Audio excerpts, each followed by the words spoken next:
प्रिय विद्यार्थियों, BA part third के पेपर फर्स्ट धर्म दर्शन, जिसे फिलॉसफी ऑफ रिलीजन के रूप में भी जाना जाता है, के अंतर्गत अभी तक के लेक्चर्स में हमने आपसे धर्म दर्शन के स्वरूप की बात की थी। आज के लेक्चर में हम बात करेंगे धर्म दर्शन की उपयोगिता। जैसा कि धर्म दर्शन के स्वरूप के बारे में सुनकर आपको पता चल गया होगा कि धर्म दर्शन के अंतर्गत हम जिस विषय वस्तु की बात करते हैं वहाँ धर्म का स्वरूप, क्रिया और मूल्य, आदर्श धर्म का संप्रत्यय, धार्मिक प्रत्ययों का विश्लेषण, मानवीय आत्मा की समस्या, ईश्वर का अस्तित्व, ईश्वर के गुण, उसके अस्तित्व संबंधी प्रमाण, अशुभ का स्वरूप, धार्मिक चेतना का स्वरूप जिसमें हम धार्मिक अनुभूति का स्वरूप भी पढ़ते हैं, और धार्मिक मूल्य की विशेषताएं या सामान्य धर्म की जो समस्याएं भी कह सकते हैं, और सामान्य धर्म की यदि परिकल्पना बनाई जाए तो क्या हो सकती है, तो इन सब के बारे में अध्ययन करते हैं। तो ये भी आपने धर्म दर्शन के स्वरूप के संबंध में जाना था कि धर्म दर्शन किसी विशेष धर्म का पक्ष नहीं लेता, वो सभी धर्मों को समान दृष्टि से देखता है और धर्म के सार को बौद्धिक ढंग से समझने का प्रयास करता है। तो हमारे सामने यह प्रश्न महत्वपूर्ण हो जाता है कि धर्म दर्शन की उपयोगिता क्यों? क्योंकि एक धार्मिक व्यक्ति को अपने आराध्य में निष्ठा रखने के लिए किसी बौद्धिक विवेचना की आवश्यकता नहीं होती। किसी व्यक्ति की आस्था का निर्माण जो है वो धर्म दर्शन नहीं करता।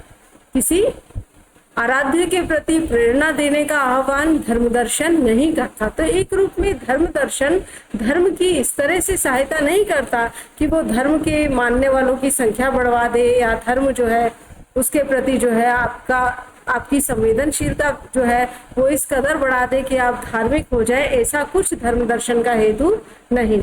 धर्म दर्शन हम बिल्कुल स्पष्ट रूप में जानते हैं कि धर्म दर्शन धर्म की बौद्धिक विवेचना है, और धर्म दर्शन चूंकि मानवीय जीवन में धर्म एक महत्वपूर्ण स्थान रखता है, तो धार्मिक सत्य किस प्रकार के हैं इसको समझने का प्रयास भी है, और साथ ही साथ उसे बौद्धिक ढंग से एक प्रस्तुत करने की चेष्टा आप उसे मान सकते हैं।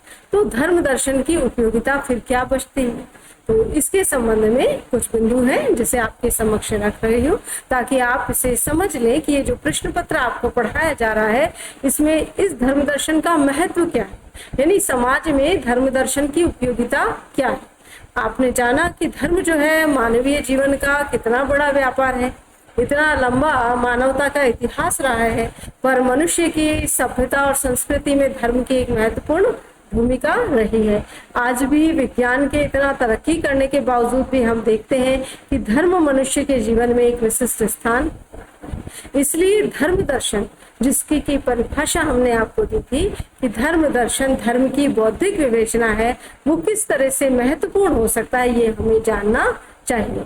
देखिए, धर्म दर्शन जैसा कि हमने पहले बताया किसी विशेष धर्म के प्रति जो है वो आग्रह नहीं रखता, वह धर्म के सामान्य रूप और सार रूप को समझने की चेष्टा है। इसलिए संसार में जब अनेक धर्म हैं और सबकी अपनी अपनी निष्ठाएं हैं, धर्म बड़ा जो है आप कह सकते हैं कि आत्मविषयक या सब्जेक्टिव रूप होता है, क्योंकि किसी भी व्यक्ति की जो धार्मिक होता है उसकी आस्था या निष्ठा बहुत महत्वपूर्ण होती है, उसकी भावनाएं बहुत महत्वपूर्ण होती है। परंतु प्रत्येक व्यक्ति चाहता है कि अपने धर्म से संबंधित सत्यों को वो दूसरों को बता सके। तो धर्म के मध्य समन्वय स्थापित करना जो है उसके लिए आवश्यक है कि धर्म की बौद्धिक प्रत्ययों के रूप में व्याख्या की जाए, यानी धर्म के बौद्धिक प्रत्ययों की समझ बनाई जाएगी, तो धर्म में आपस में समन्वय होगा, संवाद होगा। तो इस दृष्टि से धर्म दर्शन बहुत ही उपयोगिता रखता है, क्योंकि इसके अध्ययन के द्वारा ही हम धार्मिक मत को बौद्धिक ढंग से समझ सकते हैं और दूसरे को भी समझा सकते हैं। तो जो एक धार्मिक व्यक्ति है उसकी निष्ठा की गणने में धर्म दर्शन की कोई भूमिका नहीं है, परंतु वो जो धार्मिक अनुभव अपना करता है उसकी जो चेतना होती है, उसको लगता है कि वो जो सत्य जान रहा है, जिससे उसको आनंद मिल रहा है, प्रेरणा मिल रही है, वो उसे दूसरे को भी समझाए और अपने भी धर्म के जो संप्रत्यय है, क्योंकि मनुष्य का जो एक व्यक्तित्व होता है उसमें सामंजस्य होना चाहिए। ऐसा जो हमारी भावनाएं हैं यदि वो बुद्धि से विरोधी है तो हमारे जो व्यक्तित्व है उसमें ही द्वंद्व होगा। तो हम अपने व्यक्तित्व को यदि सामंजस्यपूर्ण बनाना चाहते हैं तो हमें बौद्धिक तर्कों की या युक्तियों की सहायता लेना वांछनीय हो जाता है। तो इस दृष्टि से धर्म दर्शन जो धर्म की बौद्धिक विवेचना करता है उसी के अध्ययन के द्वारा धार्मिक मत को भी बौद्धिक ढंग से न सिर्फ समझा जाता है बल्कि दूसरे को भी समझाया जा सकता है। इसी तरह से यदि हम धर्म दर्शन की उपयोगिता को आगे देखें तो ये धर्म की व्याख्या दर्शन और विज्ञान के संदर्भ में करता है। हम जानते हैं दर्शन और विज्ञान जो है वो सत्य की और दृष्टियां हैं और ये दृष्टियां जो है एक तरह से समय के साथ समसामयिक या आधुनिक दृष्टि भी कही जाती है। इसलिए यदि धर्म की इंटरप्रिटेशन या व्याख्या ऐसी हो जिसे दर्शन के संदर्भ में भी स्पष्ट किया जा सके, जिसे विज्ञान के संदर्भ में भी स्पष्ट किया जा सके, दर्शन और विज्ञान से उसकी कोई असंगतता ना हो, तो फिर उसमें मानवीय बुद्धि को संतुष्टि मिलती है। तो मानवीय बुद्धि की संतुष्टि हासिल करना भी एक धार्मिक व्यक्ति का भी उद्देश्य हो सकता है और ऐसे व्यक्ति का भी उद्देश्य हो सकता है जो धर्म के प्रति संवेदनशीलता रखते हुए उसे वास्तव में समझना चाहता है। तो धर्म दर्शन की भी एक उपयोगिता है कि इसके माध्यम से धर्म की व्याख्या दर्शन और विज्ञान के संदर्भ में की जा सकती है। चौथा पॉइंट है कि धार्मिक अनुभूतियां जो होती हैं वो बड़ी अस्थिर और क्षणिक। जब हम धार्मिक अनुभूति प्राप्त करते हैं, यदि हमारा कोई धार्मिक विश्वास है और हमने उसके संबंध में कुछ महसूस किया है, तो हम ये देखते हैं कि वो एक थोड़ी समय के लिए रहती है। लंबे और स्थायी समय के लिए बिल्कुल समाधि की अवस्था में आने पर या भक्ति में लीन हो जाने पर अवश्य होती होंगी, पर सामान्यतः हम यही कहेंगे कि धार्मिक अनुभूतियां अस्थिर होती हैं, क्षणिक होती हैं। पर हम चाहते हैं कि उन्हें एक स्थायी रूप दें। स्थायी रूप इसलिए दें ताकि हम उसे बौद्धिक ढंग से दर्ज करवाना चाहते हैं, हम उन्हें बौद्धिक ढंग से स्थापित करना चाहते हैं और ऐसा करने के लिए हमें प्रत्ययों की जरूरत होती है और ये प्रत्यय धर्म दर्शन से प्राप्त होते हैं। जैसा कि पहले ही लेक्चर में हमने कहा था कि धर्म की बौद्धिक विवेचना जो है वो एक तरह से दार्शनिक ढंग है और दर्शन संप्रत्यात्मक चिंतन है। तो जब धर्म दर्शन में हम प्रवृत्त होते हैं तो धर्म के संबंध में जो है स्पष्ट संप्रत्तियों को प्राप्त करते हैं ताकि धर्म के सार को सही रूप में समझ सके। पांचवा पॉइंट है कि धर्म के बौद्धिक पक्ष को जब सबल बनाया जाता है तो इसके माध्यम से एक और काम होता है कि धर्म का जो ऐसा पक्ष है जो अबौद्धिक है, नितांत अबौद्धिक है, मतलब आप उसमें कह सकते हैं कि उसमें कोई ऐसा चीज नहीं है जिसको आप न्याय संगत कह सके, जैसे अंधविश्वास है, रूढ़ियां हैं जो ना व्यक्ति के लिए उपयोगी है ना समाज के लिए उपयोगी है, जिसको नैतिकता की दृष्टि से भी यदि आप देखें तो विपरीत पाएंगे, तो वो धर्म का मूल नहीं है। जब हम धर्म के सार को बौद्धिक ढंग से समझते हैं, उसके बौद्धिक पक्ष को सबल बना लेते हैं, तो इस तरह की जो बुराइयां हैं उससे भी धर्म अपने को मुक्त कर सकता है।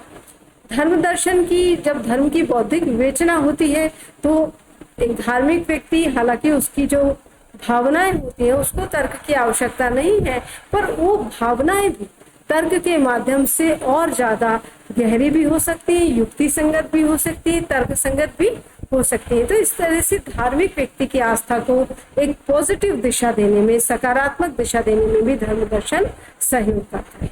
और सातवां पॉइंट है कि जब धर्म का दार्शनिक विवेचन किया जाता है तो इससे मनुष्य का ज्ञानवर्धन होता है, क्योंकि धर्म कोई ऐसी चीज नहीं है जिसको हम ये कहें कि इसका तो कोई भी महत्व नहीं है।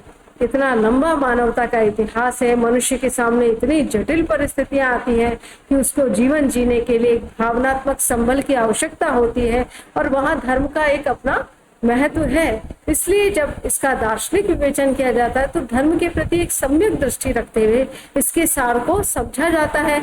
और यदि धर्म दर्शन का अध्ययन नास्तिक व्यक्ति या ऐसा व्यक्ति जो धर्म से जो है उसका वास्ता नहीं है वो भी यदि समझे तो वो धर्म के उस बौद्धिक स्वरूप को समझ सकता है, तो उससे इसका ज्ञानवर्धन होता है।